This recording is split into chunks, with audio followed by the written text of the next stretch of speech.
Welcome to Piecemeal, a podcast hosted by the Emily Program. Piecemeal covers topics related to eating disorders, body image, and how society may influence our thinking. Please use your discretion when listening and speak with a therapist as needed. I'm your host, Jillian Lampert. Gretchen Wallace is here today to talk about how parents can help their kids have a truly healthy relationship with food, what health classes could teach about food that would be helpful, and how it can be hard in today's social media world to have a peaceful relationship with food, but why it's so important, among a whole bunch of other things I think we'll talk about. Gretchen's been in the eating disorder field since 2016 with extensive experience treating adolescents and young adults. She's worked on college campuses and eating disorder treatment facilities. She's developed early intervention programs and is now offering her services in her own practice. When she's not with clients, she's probably with her husband and her dogs, Rita and Barry, trying new restaurants, going for a hike, camping, or catching up on a favorite TV show. Her practice style is evidence-based, while also understanding that her clients know themselves best. Her sessions are geared to understand what everyone's going through, what that individual person is going through, what they want to change, and joining with them and working towards those goals. She currently has that private practice based in St. Louis, Missouri. Gretchen, welcome. We're so glad you're here. Thank you. I'm excited to be here. Yay. Well, let's just dive in with a little background.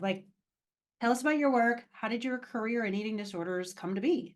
So I was a little baby dietitian at the Emily program. I did my dietetic internship in Minneapolis, and absolutely fell in love with the work of treating eating disorders during that time. I had dabbled in a couple other fields before I did my rotation with the Emily program and liked it, could see myself doing that. And then the second that I walked into one of the treatment centers, I felt very at home and like that was exactly the work that I wanted to be doing. And so from there, I did my 8-week rotation with the Emily program. I ended up going to grad school after that and was lucky to be able to be the dietitian in their student health center while I was there, and realized quickly that I needed more support and more mentorship, really. And so I decided to go back and work in treatment again and moved out to Seattle, Washington, and took a position as the adolescent eating disorder dietitian for their PHP program, and was there for a good chunk of my time thus far as a dietitian. Loved it. I'm really proud of the work that I got to do while I was there. It was amazing getting to work with young people, getting to work with parents, and the dietitian and therapy team was just really incredible and influenced how I practice now a lot. And then once I kind of felt like I was ready to spread my wings, I started my practice and have been working in outpatient ever since. And so my practice is called Full Life Nutrition Counseling, and I see people across the age range, kids to teenagers to young adults to adults. I do parent coaching and I write a newsletter. And so all of that is just a lovely way to kind of balance my creative side with patient work. And yeah, it's been a good journey so far. We'll see where life takes me next. That's awesome. That's fantastic. Well, I know that we loved having you part of the Emily program while you were with us and have remained a close friend to the program. So we're so excited to hear about where you've gone since. Let's talk a little bit about the work itself, like the work as a dietitian working with people with eating disorders. What do you love about that work, and what are the hard parts? Yeah. So when I wanted to be a dietitian, the first reason that I really wanted to do this work was to build connections, be able to talk to people. You'll notice today that I can talk a lot. And so when I was entering this field, I really felt like it was a way to help people. I had an interest in nutrition, maybe not always in the same anti-diet, food positive way that I think about food now. But yeah, I was really excited to be able to build lasting relationships with clients and really help people move into a new way of viewing their bodies and taking care of themselves. And that's exactly what I get to do as a dietitian working with eating disorders. I am a food positive dietitian. I love food. I love helping people find a way to love food. And so this work is exactly that. I get to do it every day. There's obviously hard parts of the work, but all in all, really at the end of the day, I feel like I'm helping people to love themselves in a better way and include food as a part of that process. That's awesome. That sounds like an amazing job Yeah. to have and That's a to good one. enjoy. What do you think, as you think about, we talk a lot about people accessing care when they need it. We want to increase access to care. We want people to know more about eating disorders. There's so much work to be done in order to really have somebody who's struggling with an eating disorder be able to get help for that eating disorder, right? We know that recovery is possible. We really want to help people get better and feel better. What do you think it's important for people to know about eating disorder treatment, and what barriers to getting help do you see or hear about now that you're in your private practice? So I think one of the things to keep in mind is that we can start anywhere, reaching out to a therapist, reaching out to a dietitian, even just bringing it up with your PCP the next time you're in an appointment. All of that is just taking one step forward in recovery. And that's all we can do is take one step forward and then another step forward. And then hopefully at some point we take a lot of steps forward. But it doesn't have to be one big giant swoop. For some people, that's what they need. They're ready to call a treatment center and get into PHP or res and, be there and do that fully. But I think one of the cool parts about having worked in higher levels of care and now being an outpatient is I have this unique ability to be able to meet somebody where they're at, recognize what they need maybe now and in the future, and help them work toward that. So if you need higher level of care, starting an outpatient with me, I might be able to help you figure out the timeline to make that happen, or figure out like how we step away from work or school to get into the care that we actually need. Sometimes we might be able to build up a little bit of resiliency and outpatient level of care to have the courage to step up into higher levels of care. And so all this to say, taking one step forward is really just deciding to get on that path to recovery. And that's really all that we can start with. I think there's tons of barriers to care. There's so much out there that is really almost pro eating disorder content all around us, right? Of like pro dieting, pro trying to change your body, pro hating our bodies or seeing our bodies as wrong. And so all of that is going to make a lot of people feel like, I don't feel good in my relationship with food, but isn't this just normal? Like, isn't this how everybody thinks about food? I've had parents say that to me for their teenagers or preteens, like, yeah, she doesn't want to eat lunch. Her friends are mean about bodies at school. She has body image stuff going on, but isn't that just what teenagers have? Like, isn't that just normal? And, to that I say, normal doesn't mean good. Normal doesn't mean ideal. Yes, it is so incredibly normal for teenagers, young adults to struggle with body image. And sometimes we don't just grow out of that. Oftentimes that can follow us throughout life. And so anytime that we're able to say, like, yes, I see this around me. I see people around me struggling with this, but I don't want to struggle. Like, this doesn't feel good to me to struggle. Take a step forward, do what you can in that moment to start unlearning some of those things that are keeping you stuck in a cycle of body hate or, you know, struggling with food and body image. Yeah, it makes me think, as you were talking, made me think, just because something's really frequent doesn't mean it's normal either, right? Just because Hmm. it's what happens doesn't mean we have to say like, oh, that's just how it is. Well, it is that way, and we could change it, and we can Yes. also do things differently, which is sort of my next question. Like, let's dive into the nitty-gritty of like what parents can do and what health classes can do, and the broader world. Like, what do you think is really important for the broader world to know about how it's not really normal, quote unquote, to Hmm. hate your body and to need to change your body and to need to change your food and all of those things? What do you think is important for people to know, be aware of, and then the fun magic wand, part of it? Like, what would you change? How do you do this differently? Yeah, I often say in sessions, if I had a magic wand, this is one of the things I'd fix right now. So we'll get to that. But I think starting with parents, obviously, parents are just such a key part of the treatment team. I'll involve parents in care even for college students, adults. I'll involve parents in care if they're still a really big part of someone's life and impactful in how their recovery is going. But oftentimes, especially for people who are still living at home with their parents, parents play this vital role of accountability, helping somebody stay motivated, helping to make sure that the eating disorder isn't calling the shots and making the decisions. And they're there to be a loving and supportive part of a person's journey to loving and caring for themselves, right? And so I always want to empower parents to feel like they are a necessary and vital part of the treatment system.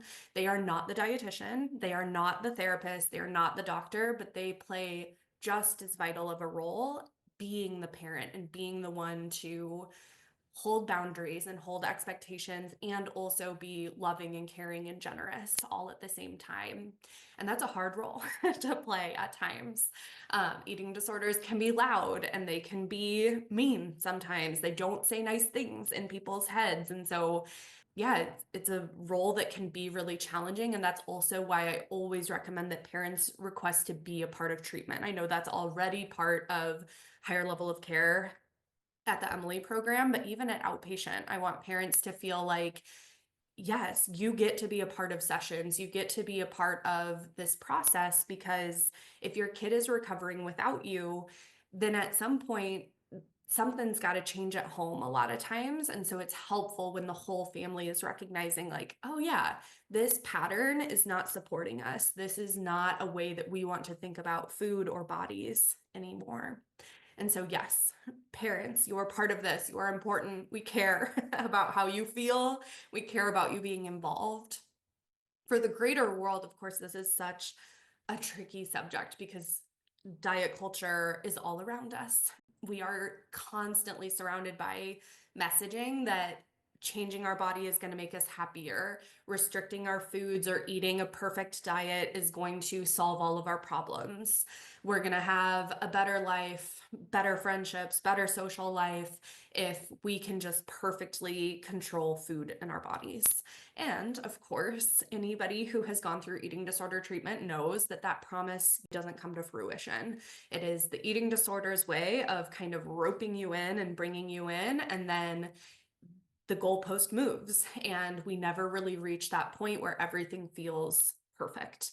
And so at some point, that's when a lot of people decide to pursue treatment, but there's a lot of people who maybe never develop a clinically diagnosable eating disorder, but are still kind of perpetuating that messaging for the people who are at risk. And so I would love if people could learn to accept themselves as they are, that taking care of ourselves and being kind to ourselves does not mean that we have to hate ourselves first, or that that's the only way to make lasting supportive change. Coming from a place of care and love and appreciation for our bodies can oftentimes actually make the process of taking care of ourselves easier instead of coming at it from a place of like, oh, I have to change everything about myself or all of these things to start feeling happiness and joy in my body. Right. And that there's so many things that we hear in the world that are so different than that, right? I mean, I think as a fellow dietitian, I of course am just I join you in all of the like, what if we really could teach people to have a peaceful relationship with food, or better yet, what if we actually fostered that lifelong and that we Yes. didn't have to reteach somebody how to do that, because we know that most people tend to have a pretty reliable relationship with food as a young person, and then Mhm. the world, and in many cases, the very well-intended world, right, Yeah. comes Yeah. along and gives kids all these messages about food and what it means and what to have, what not to have, how it makes you be judged, be seen, all of those things, that it's so impactful. So if we can, magic wand firmly in hand, I wonder how would we rethink things like health class, right? Where Mhm. where how many times, if I know you've heard this as a dietitian, I've heard it a million times, right? Like somebody's eating disorder story has something like, well, I was in, insert your grade class I was in seventh grade health class and I heard that butter was bad for me. And I went Mhm. home and told my whole family where we can't have butter. My teacher told me it was bad for us. And that teacher, of course, was so well intended, trying to teach a curriculum that was meant to support holistic health. And what the sort of thought bubble for that student was butter is bad. Mhm. Pretty sure the curriculum doesn't say that. If it does, seems like a pretty easy thing to do with our magic wand to like Mhm. not say Yes. that. But I'm pretty sure it probably doesn't quite say that. And it's a complicated message that kids are hearing. What would you rather have that conversation in health class sound like? Yeah, as you were talking, the first thing that came up for me is like, how do we break the cycle? A lot of adults still have those little thoughts in their head of like, I wish nobody had told me this about my body when I was a little kid, or I wish that I had been encouraged to eat a variety of foods instead of having things limited or cut out for me. And so, this might be also beyond health class as well, but thinking about like what is the cycle that I would want to break that would maybe have helped me to have a healthier relationship with food and my body. I think bringing it into health class, a lot of times some of the curriculum is even like not super developmentally appropriate. Like a lot of middle schoolers, even into high school, kids aren't thinking long term. They're not thinking about like, ooh, when I'm 95 years old, am I going to have heart disease? That's not like where their brain is at. Where they're at is how do I fit in? How do I make friends? How do I create independence and understand myself and feel connected to my brand of human being that I'm bringing to the world? And so when they hear things that are scary like that, it becomes kind of this like, it can be really intense for kids who are predisposed to eating disorders or restrictive dieting.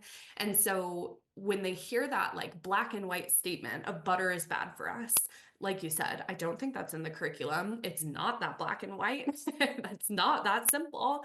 But they're hearing that as like, here's a rule, and also here's a way that I can maybe fit into the in group, or how I can control my body to feel like I'm going to be in the in group.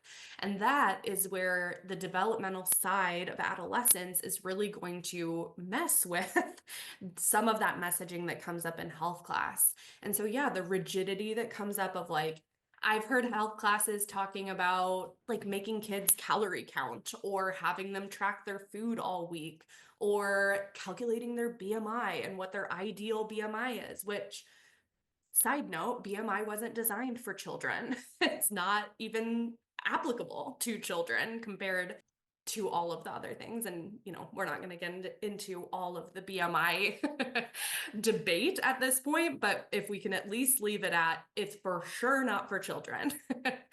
And so, yeah, all of that is building these skills that we don't actually want kids to have. Like, I don't need kids worrying about their weight and their BMI. I don't need kids calculating their calorie needs. I need kids learning to trust their body, learning to understand what feels good and what doesn't feel good.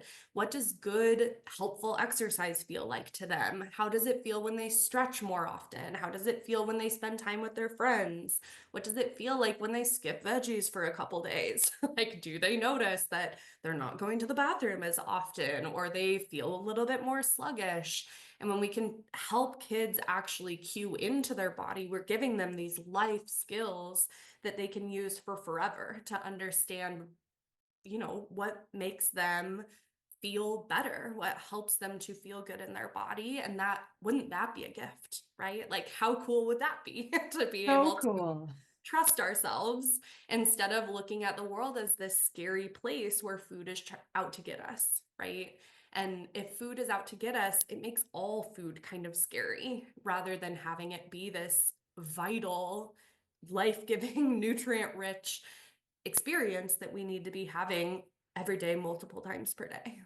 Absolutely. Yeah. It so fits with, I always have said like eating's not supposed to be a math problem, Mm-hmm. right? Like when did eating Mm-hmm. become a math problem? I mean, there's some very specific medical conditions that do require some math Mhm. when you're Yeah. eating. I understand that, right? But for most people, and even for people who need a little math in their eating, it's really not meant to be a math problem. It's meant to be Mhm. exactly what you're saying. Like, how's my body doing? What am I looking for? What am I interested in? What am I hungry for? How do I know what I'm hungry for? How do I Yeah. know what hungry is? How do I know what Mhm. satisfied is? There's so many of those terms that we don't even define. We instead, I'm sitting here thinking, you're right. Why do kids need to know how much B12 they should have? Like B12 is Mhm. great, right? We love a good getting enough B12.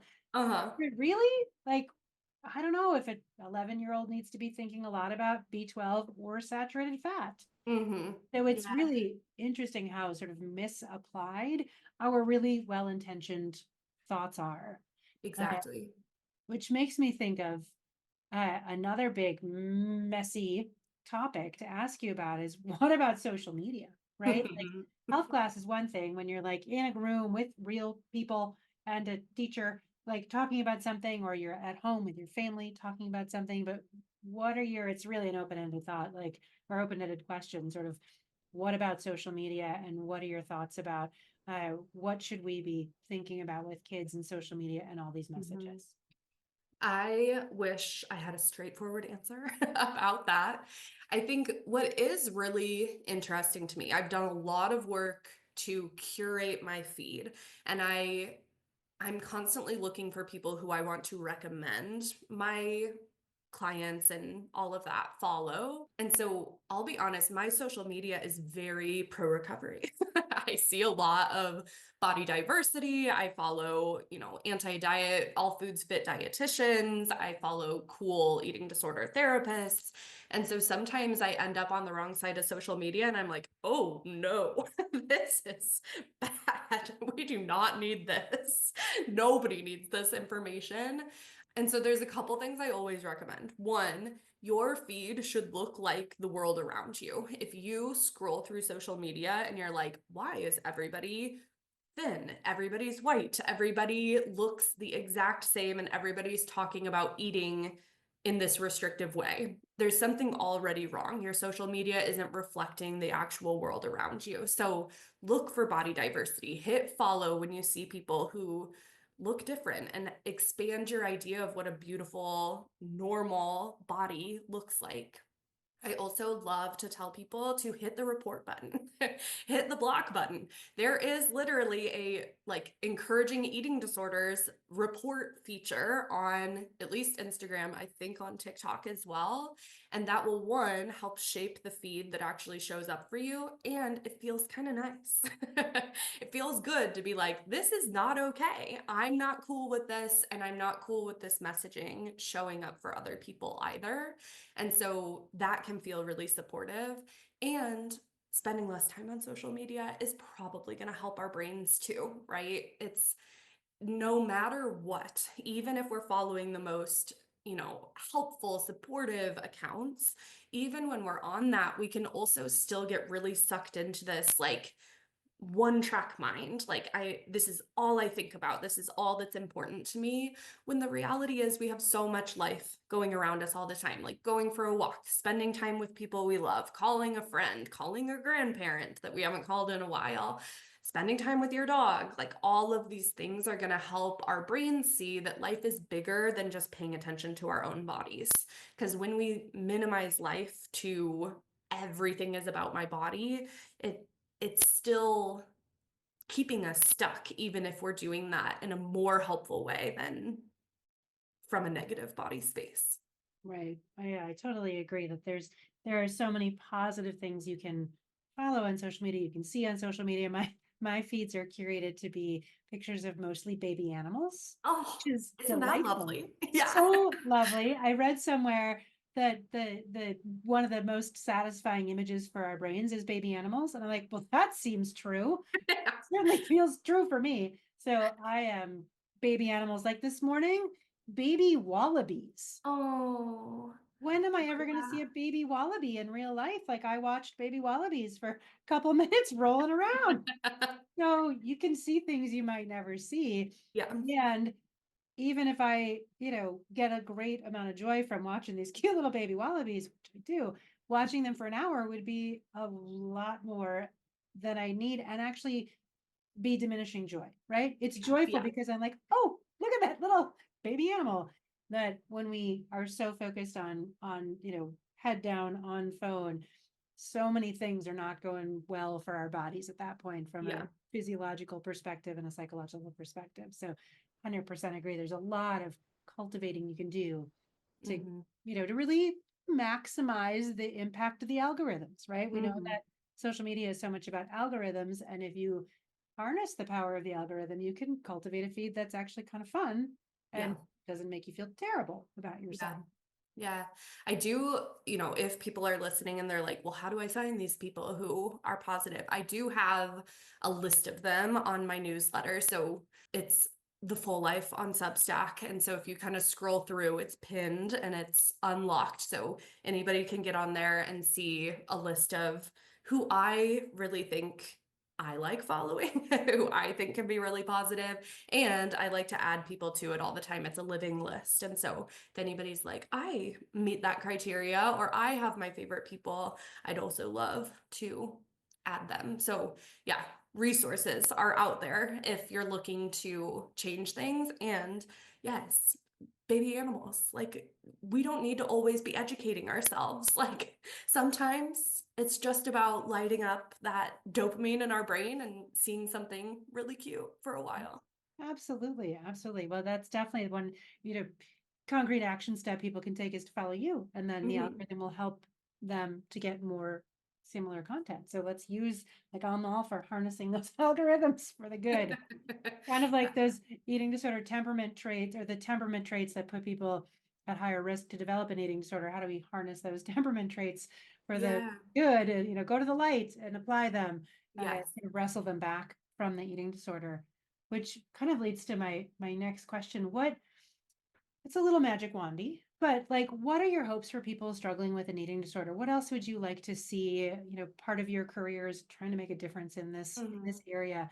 What else would you like to see happen over time? I'd love to not have a job anymore. I'd love to see a day when people don't have to lean on eating disorder behaviors to feel better, to feel in control, to, yeah, feel like they're building toward the life that they want to live.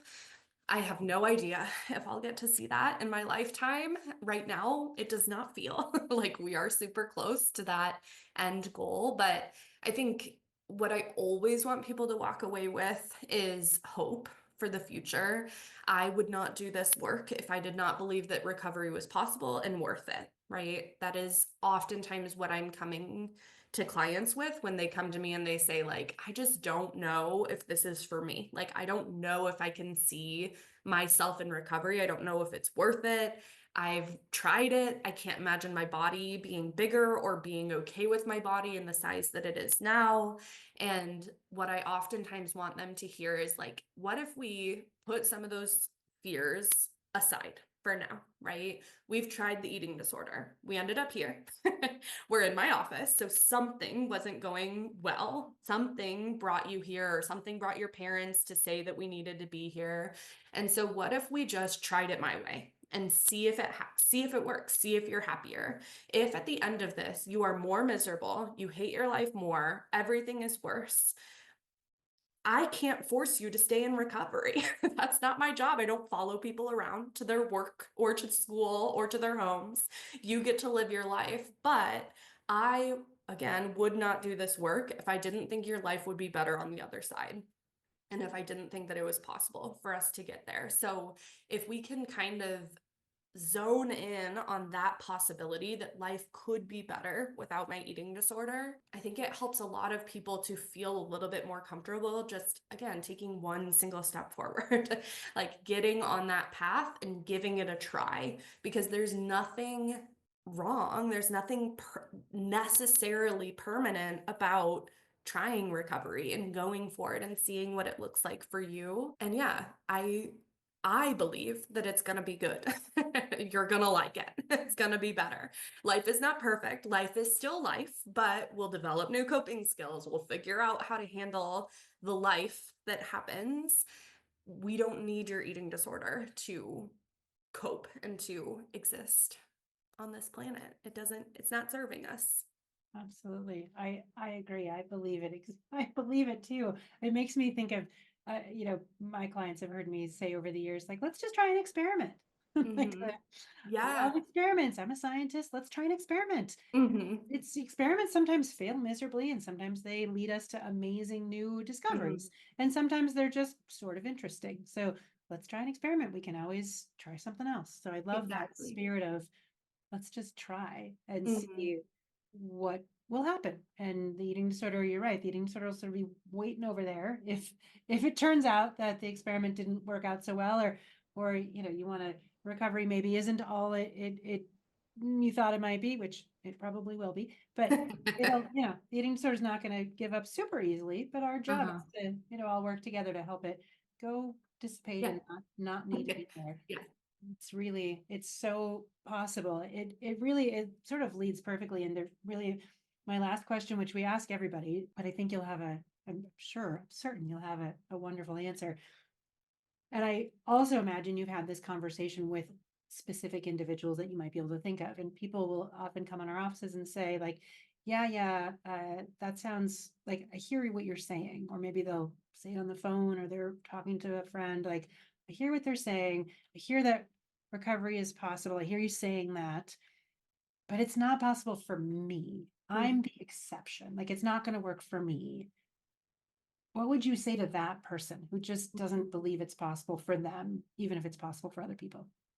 Yeah. Eating disorders get kind of like boiled down to really simplistic ideas really often. They get kind of portrayed as vain, or they get portrayed as, it's all about just needing control, or like kind of little isms that come up. And I think the one thing I want everybody to understand, whether you have an eating disorder or not, is that it is an incredibly complex mental and physical and environmental illness, right? There's very few other diagnoses out there that take up all of your brain and all of your body, right? And so when we're thinking about recovery, it is crazy, crazy hard. And I will never sugarcoat that for my clients, because I think that does them a disservice, right? If we're coming in, and yes, I like to be the cheerleader, I like to hold people up and, make it feel as good as humanly possible. But if we're coming in expecting ease, we're already off to a bad start. This is going to be completely unlearning everything we know about food, everything we know about bodies, everything we know about happiness and, social hierarchies and all of this stuff. That's crazy hard to do in and of itself.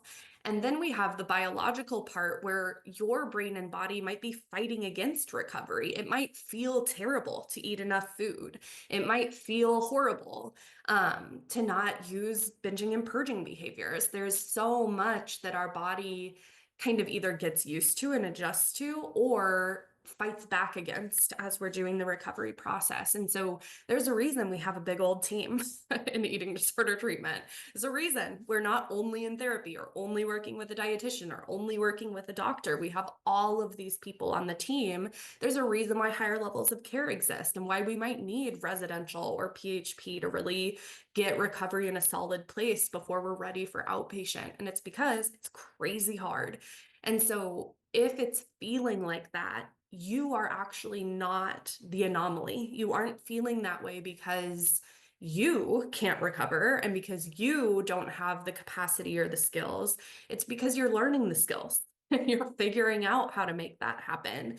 You're essentially forging an entirely new path up a mountain with a bunch of trees in the way, instead of taking your normal path. And that normal path might still be hard. You might still be climbing a mountain, but when we're again forging that new path with recovery, it's going to feel more difficult than staying with your eating disorder.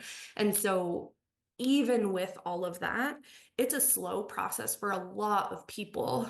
And that doesn't mean that it's an impossible process. Like we were just saying, I do still believe that when we can take it one step at a time, we can make any decision to fight back against the eating disorder. Oftentimes I'll say, like, anytime you tell your eating disorder no, it's like kicking your eating disorder in the face. Like, it's going to make your eating disorder mad. It's going to bring up a whole bunch of new stuff, but it's fighting back. It's pushing against that coping skill that the eating disorder is, that's trying to keep you in this safe space, and you're exiting a safe space and you're entering an entirely new way of interacting with life stressors and things that we need to cope with.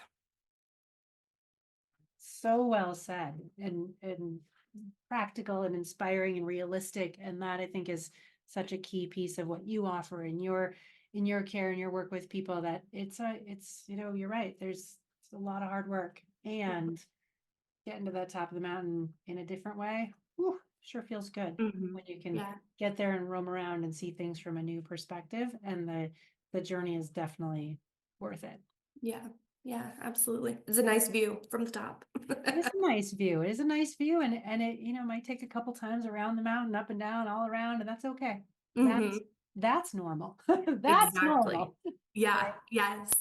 And, the other side of that is that once that path is forged and you've figured out your way to the top without your eating disorder, the next time it's not as hard. The trail is there. And then the next time the trail is even more packed down and the trees are moved out of the way and all of the things. And so after a while, the eating disorder path is going to grow over and be the harder trail to go up. But we just have to do that work, and it's genuine work to figure out, how am I going to get through my life, do the things I want to do without using my eating disorder. Absolutely. Gretchen, thank you so much for Thank being with us you. today. Thank you for sharing your wisdom and your passion. And we're so happy that you're out there working with people, and so happy to have been part of your journey. Yes, forever grateful to the Emily program for training me, making me the dietitian I am today. And yeah, this feels like a very full circle moment to get to come back and share my appreciation and the wisdom that I would have never learned had it not been for my years with you all. Excellent. Well, thank you. If you enjoyed today's episode of Piecemeal, please subscribe, rate, or leave a review on Apple Podcasts or wherever you listen. Learn more about us at emilyprogram.com or find the Emily Program on social media. Piecemeal is produced by the amazing podcast team at the Emily Program. Until next time, take care. Thanks for listening.